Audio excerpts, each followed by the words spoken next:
And they actually had a rule at one point in time, for ever how many acres that you were going to claim, if you had a legitimate claim to it, you had to have so many apple trees per acre in order to claim that land as a homestead. So it's very, very deeply rooted in southern Indiana. So what you're saying is I should go over to my neighbor's house and plant some trees, some apple trees. And then you get his land. Hey, yes. That's my place now. Right.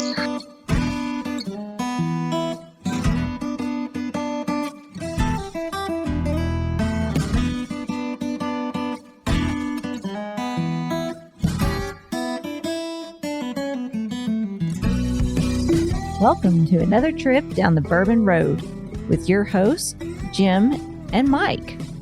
So grab a glass of your favorite bourbon and kick back. We would like to thank Tommy and Gwen Mitchell from Logheads Home Center for supporting this episode of the Bourbon Road. Find out more about their fine rustic furniture at logheadshomecenter.com.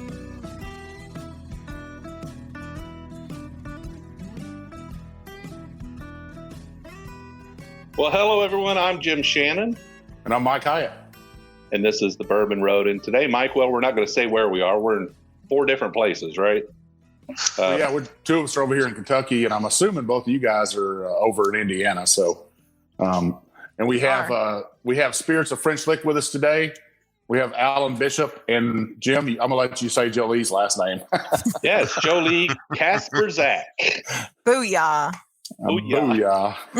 She told us the trick. So Jolee is the marketing director for Spirits of French Lick, and Alan, he doesn't like to be called master distiller or head distiller. He is the Alchemist of Indiana. Yeah, Hoosier all right. Northern Kentucky. Of Northern Kentucky too. It's like a whole little kingdom. Kentuckiana. There you go. Well, both of you, welcome to the show. It's good to have you on. Thank you. Yeah, thanks for having us. So we don't spend a whole lot of time in the first few minutes to chit chat. We like to get straight to the first pour. So, Jolee, what do you have for us? So I believe that we are drinking the Lee W. Sinclair 4-grain bourbon today. Absolutely. We got to say, hey, thanks for shipping us. You sent us a bottle of that and your Hoosier apple brandy. And we'll get into what it tastes like. Good. That's what it's all about. That's right. All right. So, Mike, let's hit it.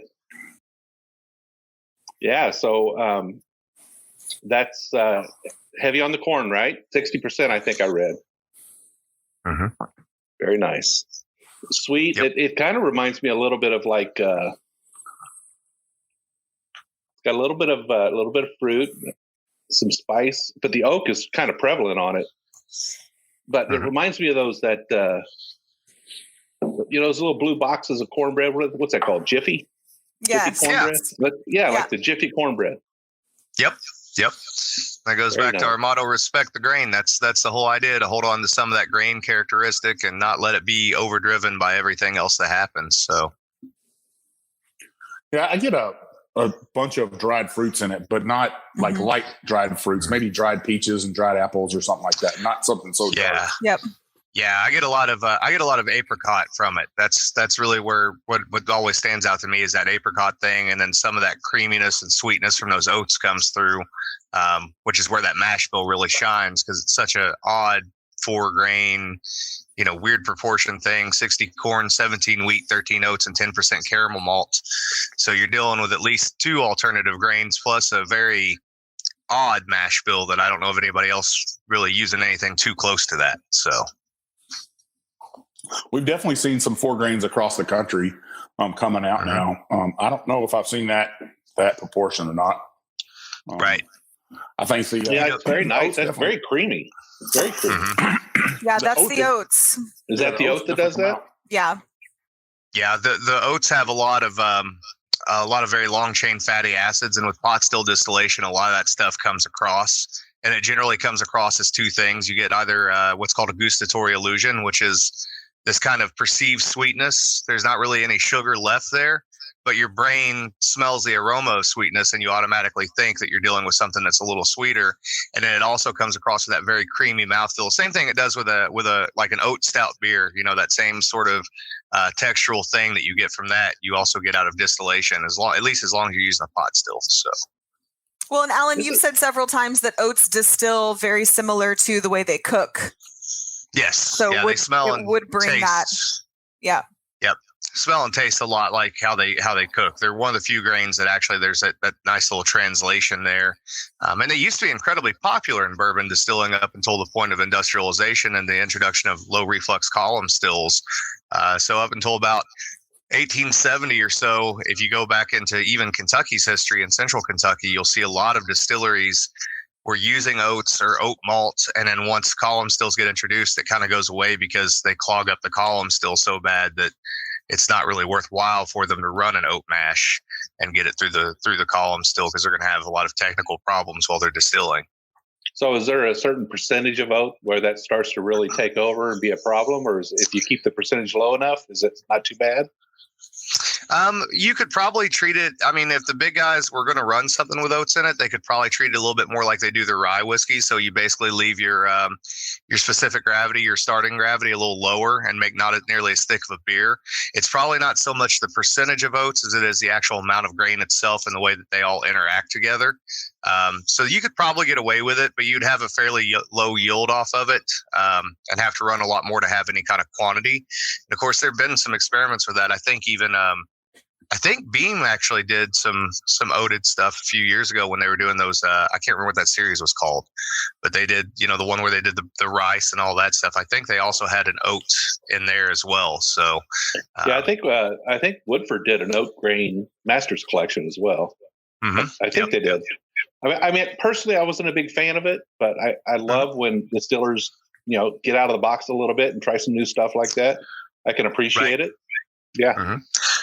The oats are fun for us, especially in a small percentage. Like here, they're only 13%, and that's fun because it's not an overarching flavor profile.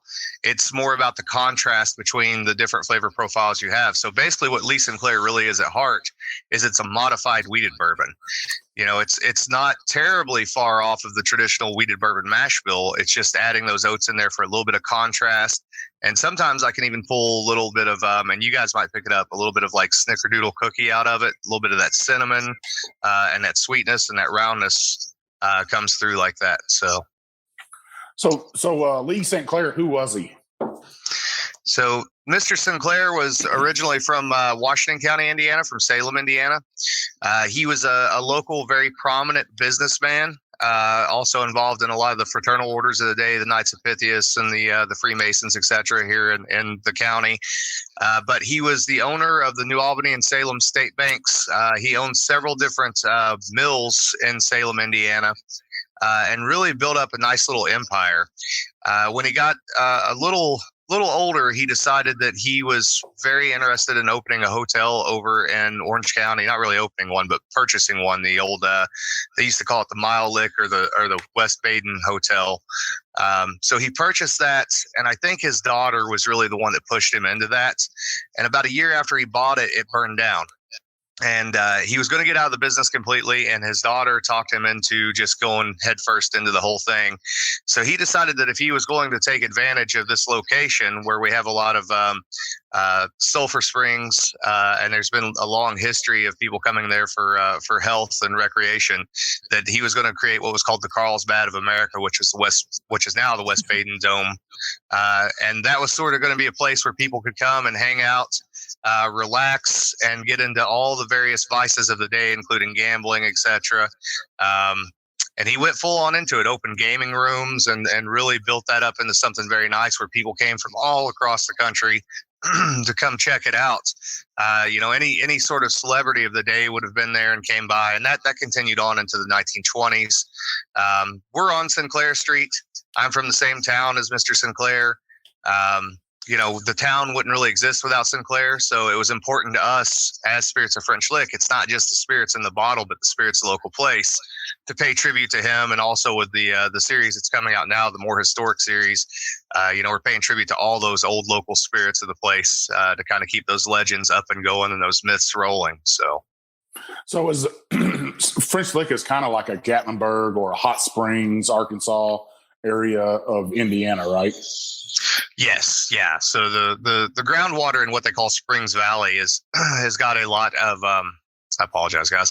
Has got a lot of sulfur and a lot of odd mineral content. So it's always been a place for people to go and take advantage of the health effects, etc.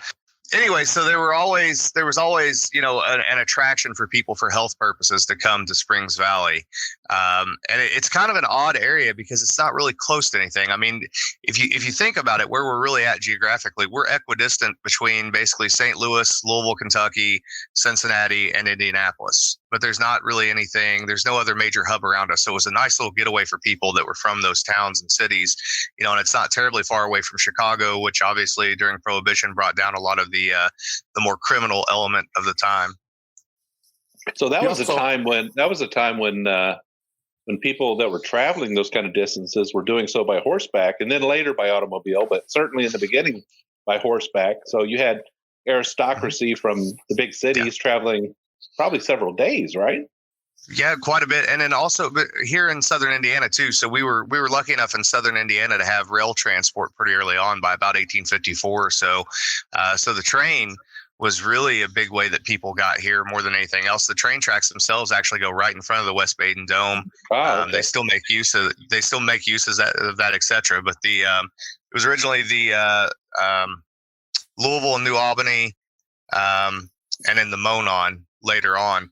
But they even had classification systems, where you could buy a high class ticket on the train and really, wine and dine in luxury until you got where you're going and then all the way back. So it drew in a lot of interesting characters over the years. So, Jolee, whenever you do use a person's image like you guys did on this bottle and his name and stuff, as far as marketing goes, does the distillery have to pay somebody to use that imagery? I know that's probably a question some of our listeners out there would like to know.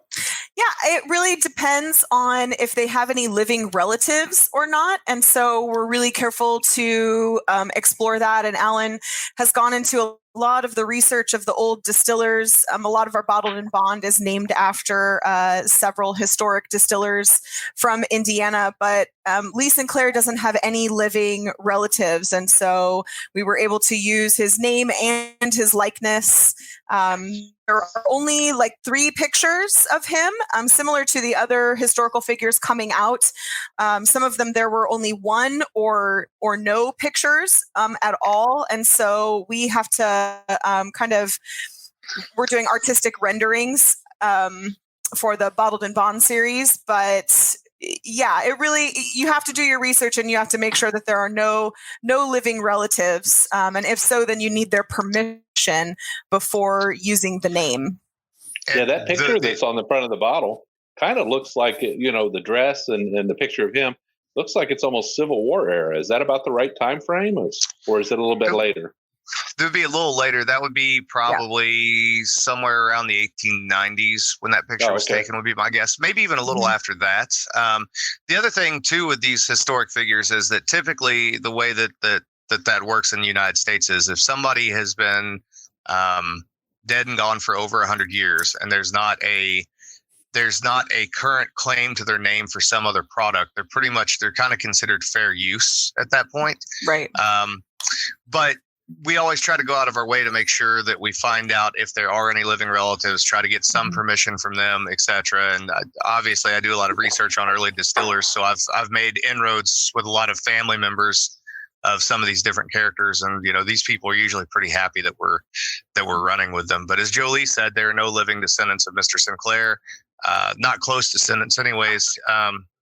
He is distantly related to, well, not distantly, he is related to the Sinclairs of Scotland as well, which if you may know some history on them. So a big Rosicrucian family, etc. So there's just more of that stuff that ties into my weird esoteric leanings anyways. So now you guys do have another in French Lick that's pretty famous for their basketball player, right? I'm sure a lot of people ask that. There are no famous basketball players. I don't know who that is or who you could be talking about. Right. What are you talking about? Yeah. What? Yeah, he no longer, I think he sold his he's no longer there. I think he sold his house now, and so he's 100% out of French Lick. And for those of you who don't know who we're talking about Larry Bird. But who is still involved in the Pacers and still a big Indiana hero. So he's never come inside the distillery before? I think he's been in the winery. I don't know that he's been in the distillery. The distillery will be 4 years old in May. So I believe he's been in the winery several times. The winery is 25 years old this year. So it's got a little bit more, he's had more opportunity to come into the winery than he has the distillery. But I don't know how much more, I don't know how often he makes it down to French Lick now that they've sold his homestead. So sure. I don't know. That would be a question for Mr. Bird. I think his brother still lives in town from what I heard, but I don't know much about it. Like, you would think though, like if we're going to get an Indiana Legends, we should hope that it's not just him that walks in. Let's just hope it's him and Johnny Cougar at the same time, right? Yeah. Right. Yeah, there's your photo op. There you go. I don't think that we'll be allowed to put him on a bottle though. Probably not. Maybe he'll want back to work to bourbon again. I'd like to say something about this. It finish on this really sticks around for a little while. I was surprised. Now, did you say what the age was on this? That's 2 years, right at 2. Yeah, so I'm really surprised that a younger bourbon like this has a finish that lasts as long as it does, and has that amount of oak in it. But I'm really getting, like, as it sticks around, as I continue to finish, as I continue to sip on it, I'm getting like a real nutty attribute to it. Yeah. I don't know. I'm not real good at picking nuts out. I'm not a nut guy, but I'm definitely getting that. There are a couple of attributes there. One of the attributes is we never use any small barrels. We always use 53-gallon barrels. But they're very specific 53-gallon barrels. So we always use air-cured staves. We never use kiln staves. They're always at least 2 years old. I actually prefer older staves than that if I can get them, but they're not always easy to find. So the barrels themselves are medium plus toast, and then they're charred to a number 2 char. And that number 2 char actually gives a lot of lignin, and that lignin gives a lot of coconut and toasted hazelnut sort of character. And since we make a fruitier style distillate to start with, that kind of coconut and hazelnut thing sort of fits in and works out very well with the type of distillate that we're doing. The other part of that is very, very low entry proof. So we go in at 105. The legal maximum is 125. Of course, nowadays there's several that are going in at low proof, and that's the old pre-prohibition trick from back when people were just selling barrels to grocers and they wanted them as close to 100 proof as what they could get them because everybody was going to bottle their own at the time. But a few things happened. We get more of that lignin content, that higher water content, lower alcohol content, actually extracts more from the wood than it would at a higher alcohol. And it also destabilizes the alcohol to some extent to where you get a little bit of micro-oxidization over time, a little quicker than you would at a higher proof. So we don't age any faster than anybody else does. We just age very differently. And we also age in what we call, that product is in the warehouse that's actually attached to the building, which we call our chai cellar. It's very much more like a brandy cellar. So not real high temperatures throughout the year, not real low temperatures throughout the year, 30 to 40 degree differential throughout the year, very high humidity, crazy high angel share. There's enough angel share from those barrels that it would probably get me fired anywhere else I wanted to work at. It's about 7% a year versus 3% a year, which gives us a lot more. What leads to that? I mean, what leads to that huge amount of loss? High humidity. The high humidity and the low proof. Yeah, because But it keeps that whiskey turning all year round. It does. So it doesn't go dormant. Right. And when you have that high humidity and that low barrel entry proof, you're evaporating a lot more water. So we actually come out of the barrel at usually an elevated proof compared to what we went into. So after about a year, we'll go from 105 up to 107. After about 2 years, anywhere between 107 and 110. And then we're getting into some, 3.5, 4-year-old stuff now that's coming out 111, 112 roughly. Mike, you getting any mint on that? Any kind of? Yeah, we were talking about that before we came on. I did get a little mint on it, maybe not whorehound mint, but something like that, like a Lifesavers candy mint almost in it. Yeah, we've heard eucalyptus before too. Yeah, I could see that. And then hazelnut. As soon as you said hazelnut, I was like, yeah, that is definitely, that's what it is. Yeah. That's why I love those number 2 charred oak barrels, and that's what we use pretty much exclusively for all the bourbons and ryes is number 2 charred oak. It's just such a different profile from what you get elsewhere. And if you're going to really focus on, the motto being respect the grain, and you want those grain flavors to kind of be able to balance out with the maturation, if you're going to use a pot still and you want to be all about retention and concentration, it's very important to stay with a little lighter char. A 3 or 4, there's nothing wrong with it. The big guys in Kentucky use them all day long and they make great product. But number 2 really sets us apart, especially with what we're trying to do from a fermentation and distillation standpoint. So, Jolee, how long? Go ahead, Jim. I was just going to ask how he expects the Lee Sinclair to change with more age. Have you got some older aged stock of the 4 grain? We do. As a matter of fact, Stillbox.com right now has got a barrel select that's 3.5 years old, and we are getting ready to roll into our own bottled and bond. We actually just sold through a barrel in Dallas Fort Worth area through Liquor King that was about 3.5 years old. It becomes much more robust.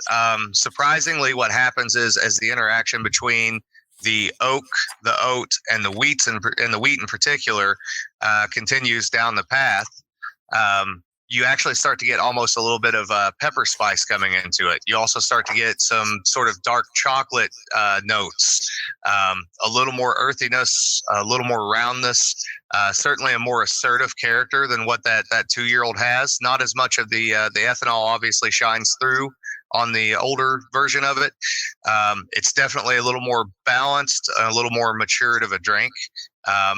And it surprises me for being an alternative mash bill when we put it in front of people who are, hardcore, bourbon drinkers who like bourbons that have, rye in the mash bill. They actually respond very well to that Lee Sinclair, more so than they do to wheated bourbons on their own. So there's some nice little interactions that are happening between those different grains. Yeah, I think, I'm definitely getting some pepper on this. Now, Mike, you like to say white pepper. I don't particularly know white pepper. It's not something in my memory. But I'm getting pepper, so I would assume that white pepper is a less peppery pepper. I don't know, is that the way you say it? Yeah, it's a lighter style for sure. Yeah. I might get more of a cinnamon with it, a light cinnamon taste to it than pepper to me. You guys both have got some pretty good palates going on. So when we make that blend, there are basically 4 profiles that are pretty dominant. So one of the profiles that comes out is a very oak forward profile that's very much like Kentucky bourbon. There's another profile that is very floral, almost jasmine in character. There's another profile that's very herbal, which definitely has almost that horehound or eucalyptus sort of mint sort of profile going on. And then the very last profile, and we get very few of these barrels, and I don't know where it comes from, but there will be some barrels that have a very heavy cinnamon, almost, we've had them to the extreme, almost big red chewing gum sort of characteristic. And it's all about delicious. Yeah. Go ahead. No, I was just going to say, I think so. Don't tell me what to do, Alan. I think that I'm your boss. You wish. I think so. Fred Minnick just did a challenge on this and put it up against a few other craft distillery bourbons and an Evan Williams white label, I think it was. Bottled and bond. And he really hit the nail on the head because he did a blind tasting, and then we knew which one because he said in one nostril he got the oak and the spices, the cinnamon, and then in the other nostril he got full baking spices and on the, what am I trying to say, Alan? In one nostril, he got the baking spices and oak, and in the other nostril, he got the floral characteristics and the fruity characteristics. That's it. And we hear that all the time. We hear it all the time that it's a dual smell and it's a dual taste. And so it was a dead giveaway for us when he did that. That's pretty good. When you must be good at whiskey tasting when you multitask on your nostrils like that. Right. That's pretty amazing. Right.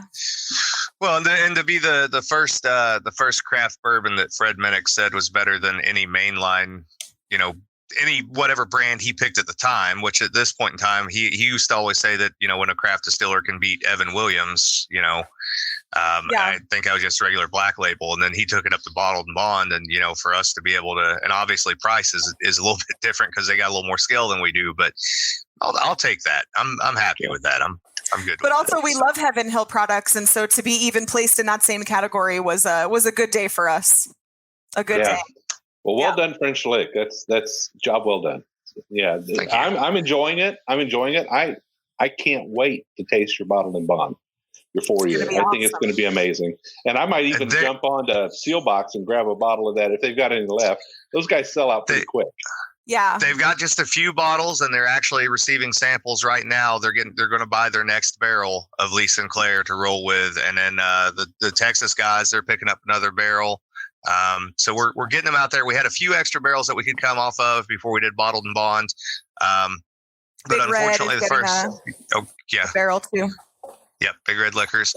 Unfortunately, the first year we didn't make a whole lot of anything. We made 20 or 30 barrels here and there of various different things, trying to find our legs. So at some point in time in the next couple of weeks, there will be a cutoff for Lee Sinclair, single barrel releases for the next year, because I won't have any more ready until next year. So, right.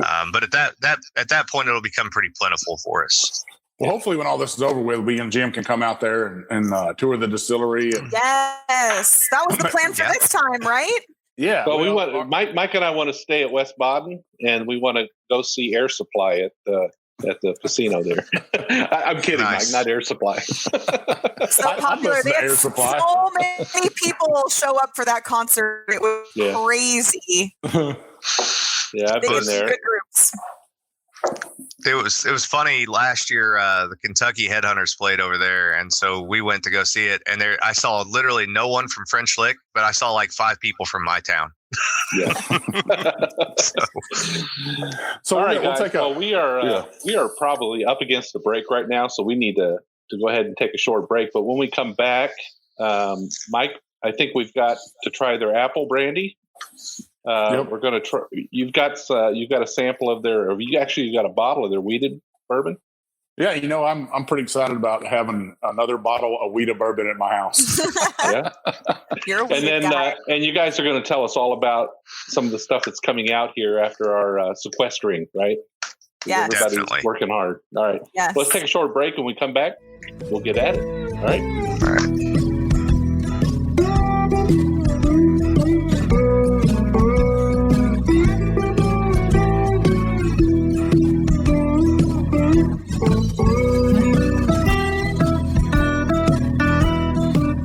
We would like to thank Tommy and Gwen Mitchell from Logheads Home Center for supporting this episode of The Bourbon Road. Logheads Home Center, nestled in the hills of Kentucky, is an industry leader in building handcrafted rustic furniture. Family owned and operated, they take pride in offering only the very best for their customers. The Logheads, and that's what they like to call themselves, are skilled woodcrafters who are passionate about creating rustic furniture for people who appreciate the beauty of natural wood. Owners Tommy and Gwen don't just sell the rustic lifestyle, they live it. And you can be sure that Logheads furniture will always be handcrafted in Kentucky by artisans who embrace the simple way of life. Logheads rustic furniture is made from northern white cedar, a sustainable wood that's naturally rot and termite resistant. Its beauty and quality will add warmth to your earthy lifestyle for generations to come. Be sure to check out everything they have to offer at logheadshomecenter.com.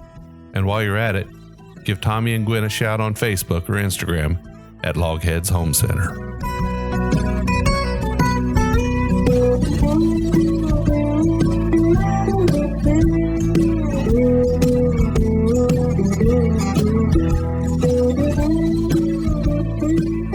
Hey, so we're back with the Spirits of French Lick, Alan and Jolee, and the second thing you guys had sent us was the Hoosier Apple Brandy.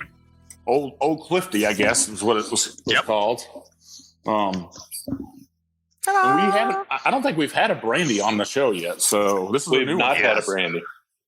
We are trying to introduce the world to a style of brandy that disappeared before Prohibition that people should know about, especially if they're bourbon drinkers. Yes, especially if they're bourbon drinkers. It has much more in common with bourbon than it does Calvados or any kind of American brandy that's out there. And it is a traditional spirit style here in southern Indiana that was what made our state famous as distillers along the same lines as Pennsylvania, Maryland, and Kentucky. You know, it was our category, Hoosier apple brandy.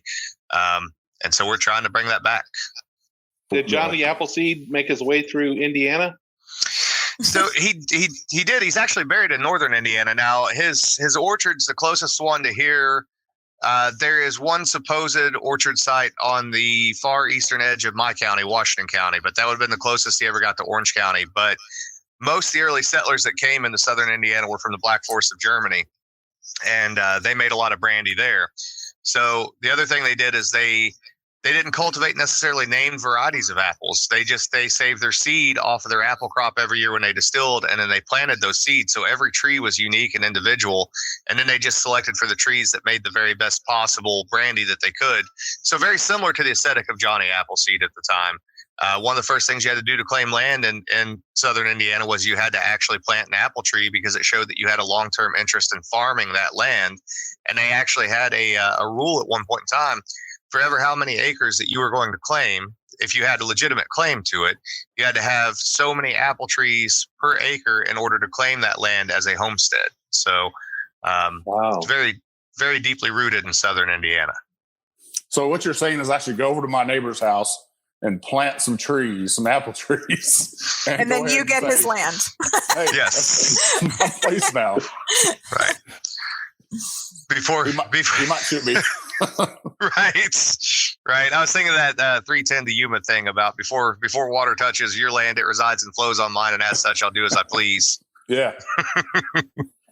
Well, I'm completely open to apple brandy. I'm looking forward to it. I'm not an apple brandy. I have no knowledge. So why don't you educate me just a little bit on apple brandy and what I should be looking for in a good apple brandy? All right. So this is going to be very distinctly, like I said, the Hoosier style of apple brandy. And so the Hoosier style of apple brandy is very big. It's very robust. We like to say that it's, I don't know, I can say that it's bourbon's more attractive older sister. There we go. So it's similar to bourbon in a lot of ways. You're going to get a lot of the same tonality that you get out of bourbon. You're going to have a lot of familiarity. There's still what they call the Kentucky hug, but it's brandy. There's going to be a little bit more of that fruitiness on the aroma, not nearly as much on the palate. The idea here is that you're trying to hold on to all of the aromatics of what made that apple special in the summertime when it was growing on a tree at the peak of ripeness, and be able to taste it and be kind of transported back to that moment. You know, smell is very closely tied to memory. And so the idea is to try to elicit some sort of memory, of childhood, or maybe you went to the orchard with your grandparents or something at one point in time.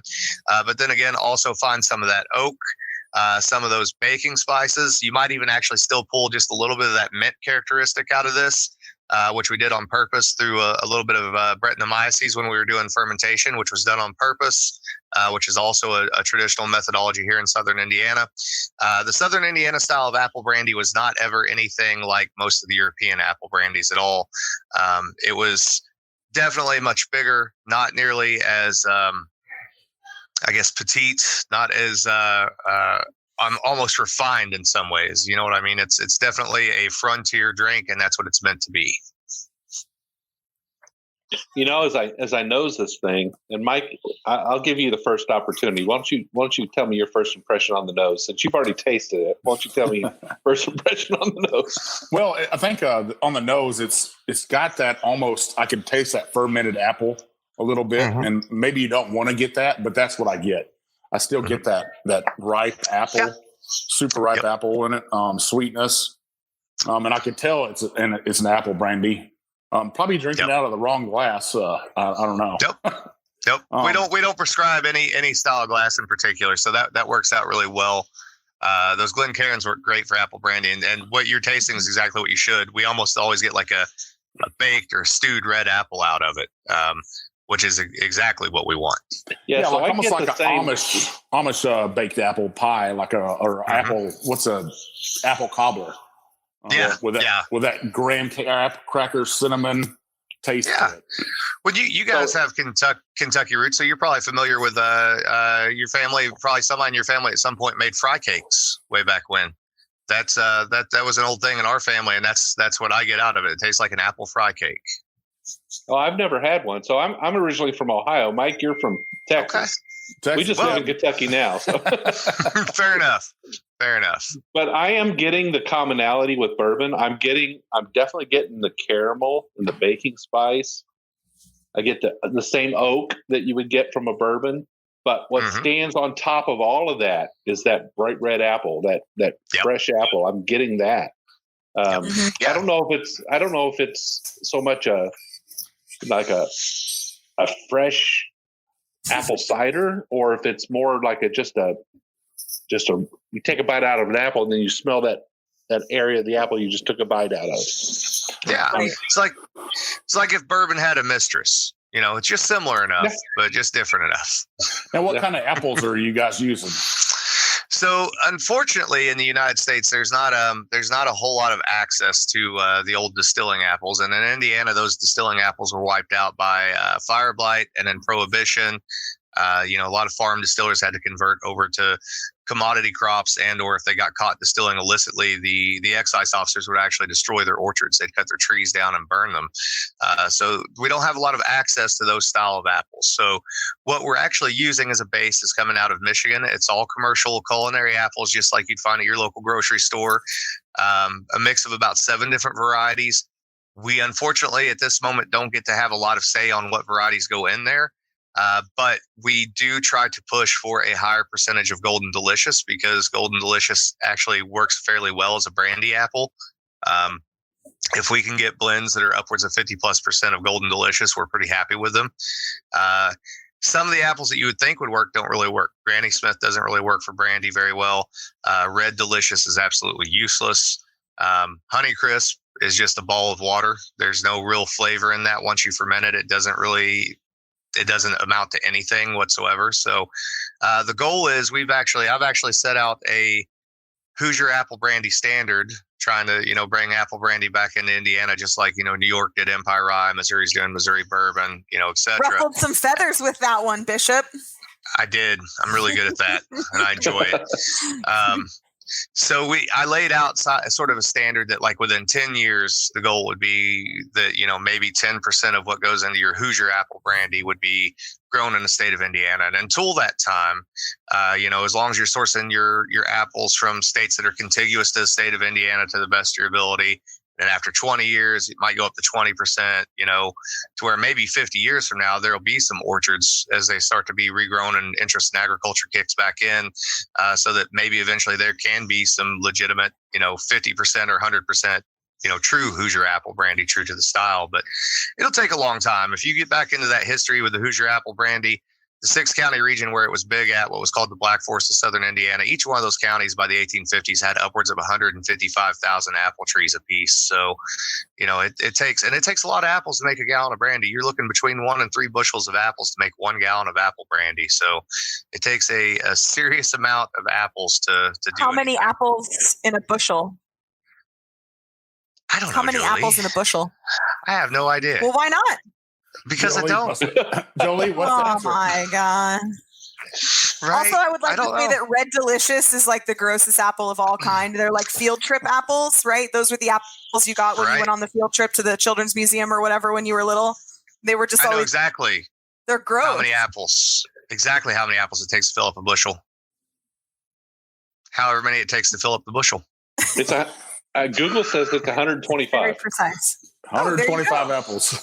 Yeah. There's a lot of apples. Actually, when you Google something sometimes and it comes up with this really beautiful answer with pictures and everything, like Google has already been asked that question so many times that they prepared a special answer for it. Right. We're tired of people asking us this. Yeah. Well, those bushel questions are weird anyhow. I haven't been a former produce farmer. It's always funny. Like if you deal with a commercial co-op, they do it by weight. And then if you deal with people who want to buy stuff, they do it by volume. And a bushel by weight and a bushel by volume are two very, very, very, very different things. So, sure. But weight is important to a distiller. Yeah, Yeah.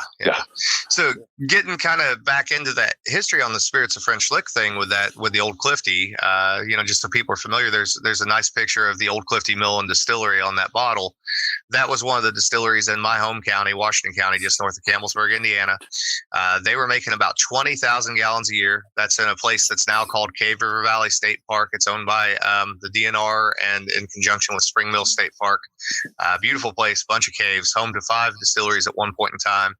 Those guys made, like I said, about 20,000 gallons a year. They didn't make a lot, but that was considered the brand of apple brandy. If you're going to drink Hoosier apple brandy, which was actually at one point in time more popular than brandy from all over the world, you wanted that brand because they had been in business for about 70 years, had a very long history, and made consistently high quality product from very special apples that were grown on very thin soil on top of limestone.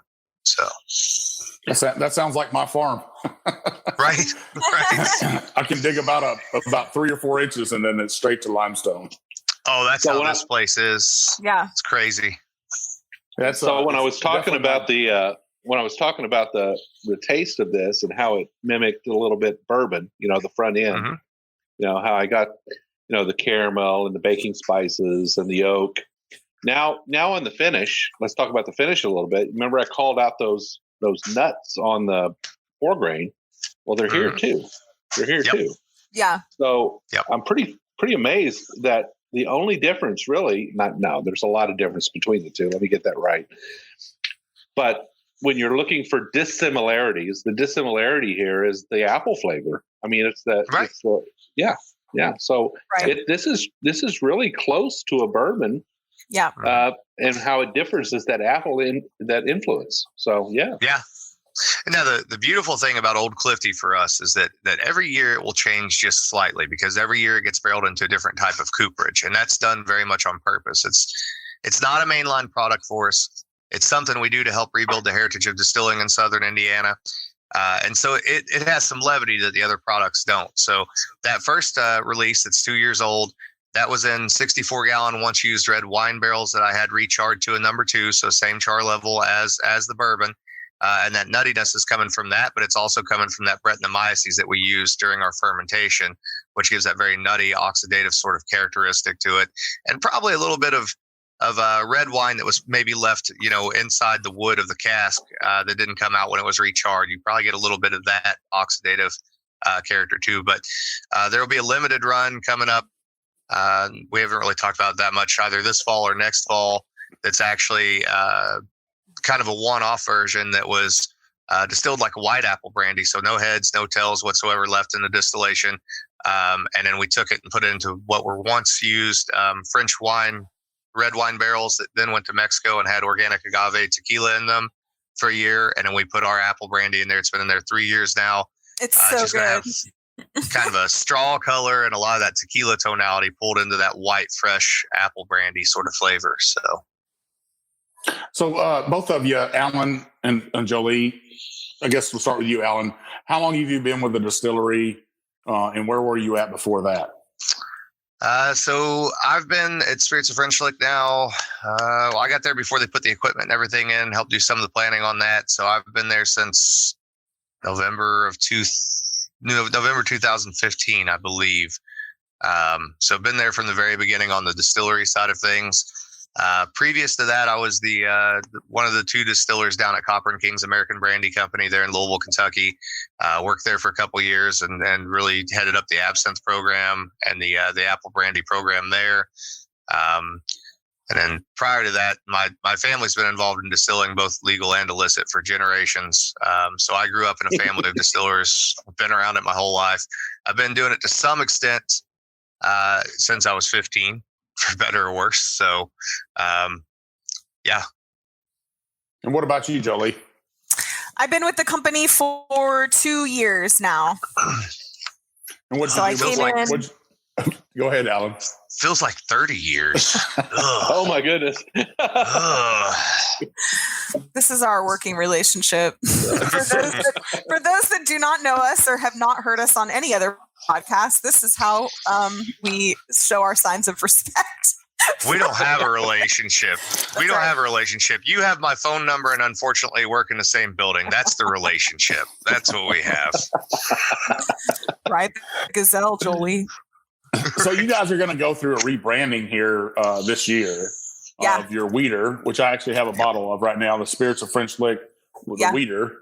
And this is part your juice. It was the other part sourced, correct? Correct. But your new stuff is going to be all yours. Yes, 100%. ours. Yep. So Go ahead, Alan. No, you go. Oh, it's being rebranded into William Dalton is the name, and it's still the same recipe. The weeder is 60% ours and then 40% sourced.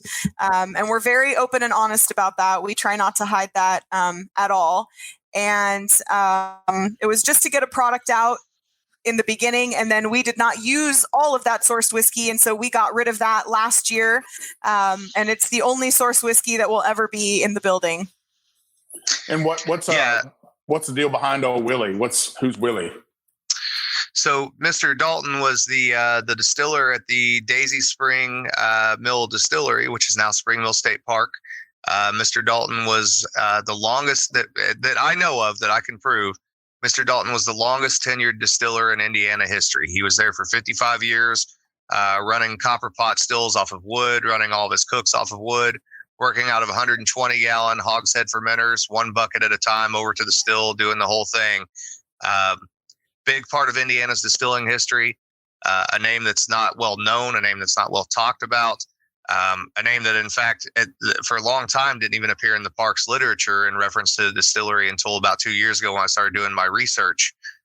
Versus, obviously ownership, etc. of the distillery always gets a little attention. But when you're talking about a distiller that was in business, doing things the old way, the very hard way for 55 years, we wanted to give him a little bit of respect. And they made a lot of what we would consider weeded bourbon at that distillery. So it was the perfect product to kind of hit that high mark for us in reference to him and in tribute to him, and make sure that people who were interested in Indiana distilling history knew that name and knew who he was. So old Willie weeded bourbon.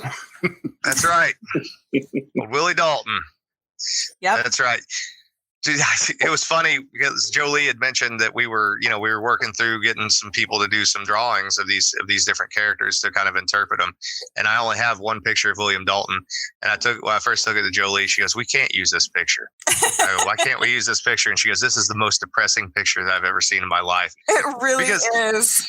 It was taken, towards the end of his life, and he's worked in this distillery for 55 years. So again, bucketing out mash in 3-gallon wooden buckets from 120 gallons hogshead fermenters into 100-gallon stills for 55 years, I'd look like that too. Yeah, it'll probably break you down just a little bit. Well, and it's very much like it just looks like a Depression era photo. And a lot of these photos are so faded, and it's really difficult to even try and find a likeness. So the actual photo, we have an actual photo of Lee Sinclair. We have an actual photo of Old Clifty on our Stampers Creek American Rum. We have an actual photo of the distillery that's there now, the building that is there now. But his wife is next to him, and she's just got her hair parted down the middle and in a bun, and she's in the old-timey dress. And I mean, it just looks like you watched Grapes of Wrath and took these people right out of the screen, and you're going to slap them onto the bottle. And I was like, this is not sexy. This is not fun. This is not anything that we can do. And so we really had to kind of pivot from there and see, how can we, put this legend on our bottle and give him the respect that he needs without using this one and only picture, because we got on ancestry.com and we did a lot of research, and as far as we could tell, we found some marriage documents and some census documents, but we didn't find any other picture other than this one picture that Alan had found doing his research. And so that's when we decided we were going to pivot to drawings, and we a very good friend of mine, Jeremiah Peterson. He is the head graphic designer at Tucson Guys in Jasper, Indiana, is a fantastic artist. And so he has done all of the renderings for us for our next few Bottled in Bonds. Maddie Gladden, there is no photo of her that we've been able to find.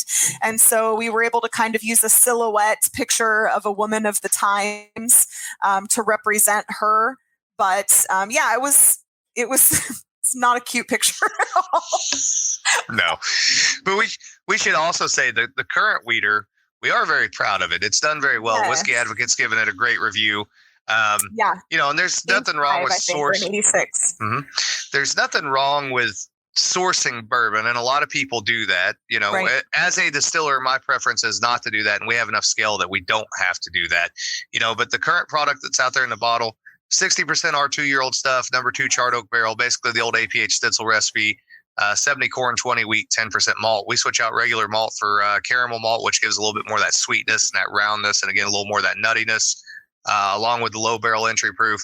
And then 40% bourbon sourced from the state of Wyoming. I can't tell you what distillery, but you can pretty well guess. There's only like 2 there. So, it was distilled by a very famous distiller. So it's good product. There's nothing wrong with it. We're extremely proud of it. That 40% that we sourced was 7 years old versus our 2-year-old stuff. And that obviously gave us some legitimacy when we got out on the market, that we had some stuff that was in the bottle that had a little bit of age behind it. And we would blind test it against your Weller bottle there, and it would win. Yeah. We did. Just saying, blind testing in the market. Which Weller bottle? Usually like if I'm out in the market and I'm in an account that because accounts are sometimes hard, especially if they're more corporate. So a lot of times if I see that they have Weller Special Reserve or even Weller Antique, I'll have them do a blind on both of them versus our weeder. And 9 times out of 10, if they do a blind on it, they'll end up picking the weeder, because the weeder has almost a more vibrant nose because it has that pot still whiskey in it. So it deceives you with that sweetness, obviously, and it draws you into it in a way, and that's usually how we get those placements off of that particular product. I would say it does. That's what I'm drinking right now. It is a little bit sweeter than Weller's, and it actually has a little bit more pepper on the back end than I was expecting. Yep. I think Jim would actually like this right here. It's not too sweet. So but it has what is that? What is that, Jolee? You're showing us all the new label for the William. Yeah, that's Dalton. a preview of it, of what it's going to look like. I don't know if you can see it. But I can see it, but our listeners who don't have video probably can't see it, but it really looks nice. And I think, so how many new labels do you have coming out here after our sequester? Too many. Yeah. No, not 4. Well, 4, not including any single barrels coming out. Okay. 2020 and 2021 were really the years that we're primed for Spirits of French Lick to get to the next level. Obviously, whatever's going on, it is what it is, and we'll still make it happen. We just have to do it in a very different way. Yeah. So this year, we're going to roll out the Lee Sinclair Bottled in Bond. We're going to then roll out, first, Maddie Gladden, which is our high rye bourbon, 55% corn, 35 rye, 10% Victory Malt, very different mash bill, Bottled in Bond, obviously. Lee Sinclair Bottled in Bond. The weeder won't go through the William Dalton change until January of next year, which is when I'll have 4-year-old weeded bourbon on hands. And then we have a rye barrel of it coming out ahead of time. Right.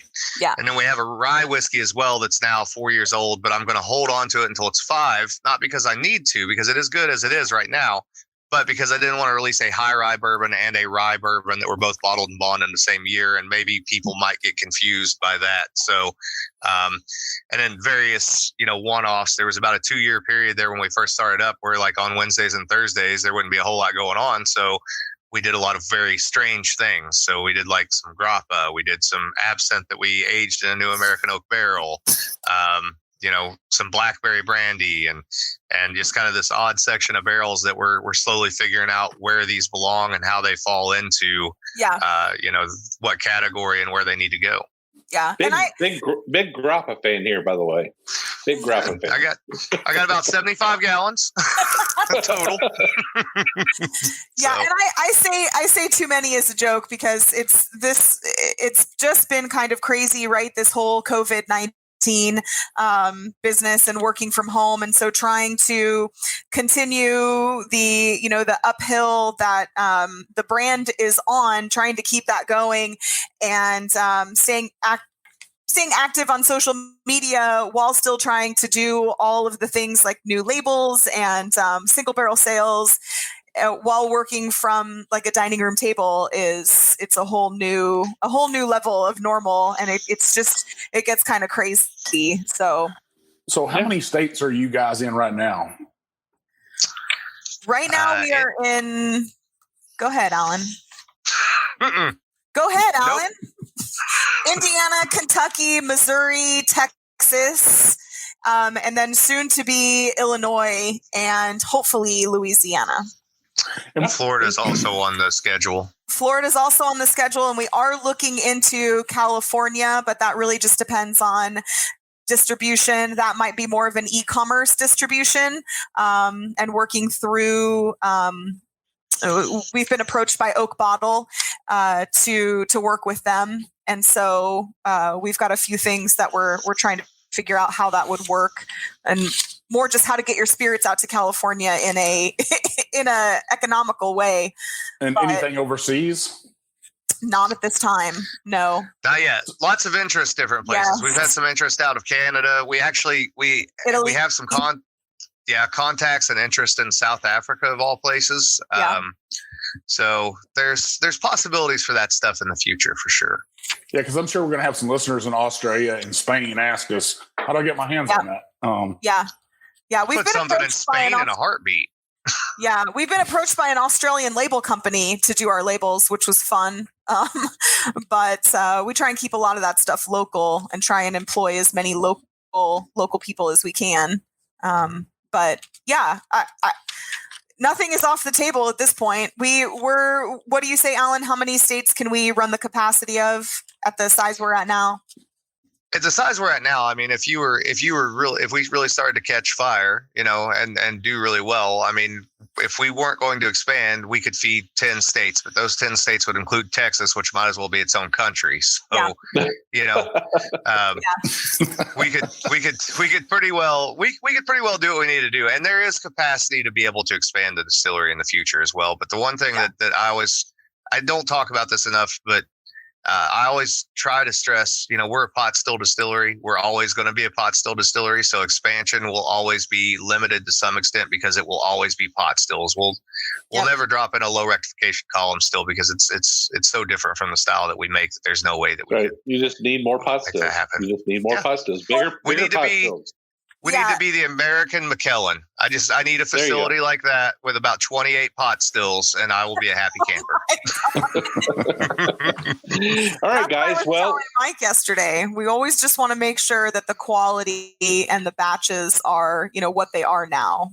We're not opposed to expanding, but it has to be primo product, which is what we're putting out. And that totally makes sense. Quality over quantity anytime, Yeah. Mm-hmm.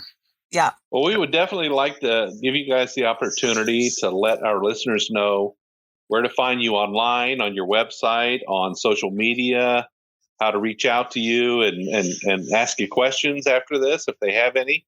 So take a minute and let them know how they can get with you guys. Absolutely. We are of our website, spiritsofFrenchlick.com.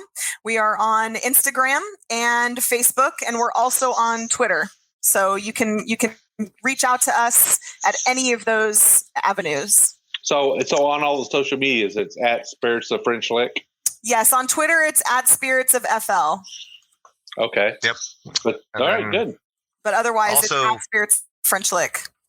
Also, the alchemistcabinet.wordpress.com is where you can find all the Indiana distilling research. And then I'm all over social media all the time, and people just send me questions, and I enjoy that stuff. So although now I do have a personality profile for Facebook because Jolee Kasprazak made me get one.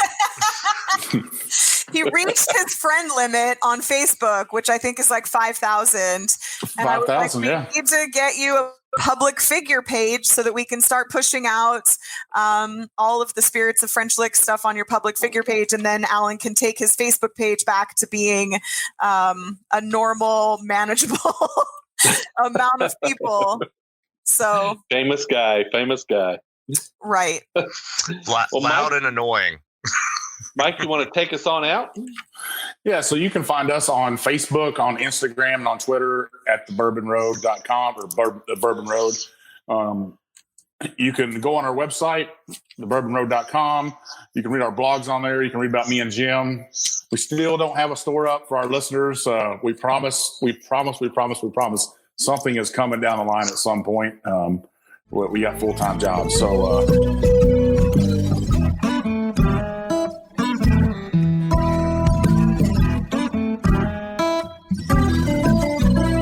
We do appreciate all of our listeners, and we'd like to thank you for taking time out of your day to hang out with us here on the Bourbon Road. We hope you enjoyed today's show, and if so, we would appreciate if you'd subscribe and rate us a 5-star with a review on iTunes. Make sure you follow us on Facebook, Twitter, and Instagram at the Bourbon Road. That way you'll be kept in the loop on all the Bourbon Road happenings. You can also visit our website at thebourbonroad.com to read our blog, listen to the show, or reach out to us directly. We always welcome comments or suggestions, and if you have an idea for a particular guest or topic, be sure to let us know. And again, thanks for hanging out with us.